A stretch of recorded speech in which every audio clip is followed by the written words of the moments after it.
What has changed now in 25 is something only government can say. What is the, see, again, we have to understand that election commission is the core of our democracy. They are the watchdogs. They are supposed to ensure that the elections are free and fair.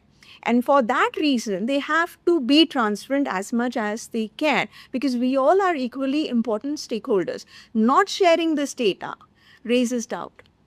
I would say that all questions would come to rest if election commission becomes more transparent. They start communicating more freely, frankly, and candidly. And when questions are asked, they should respond to that rather than brushing it aside. Right.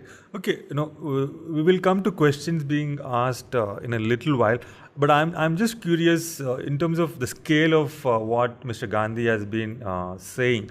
He says what happened in this Mahadevpura, or what sort of seems to have happened according to his data in this one assembly segment, is just a template.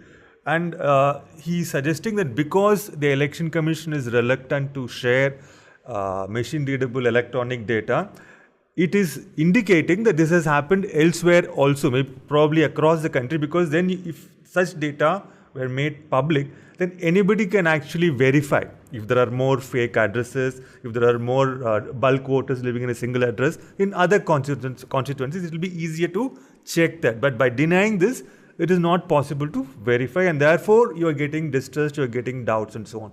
But my question is, even if we take what Mr. Gandhi says at face value, is it realistically feasible or technically possible, to pull off this kind of vote manipulation at scale, given that election commission, it's a huge institution. There are thousands of polling officers, electoral registration officers all over the country.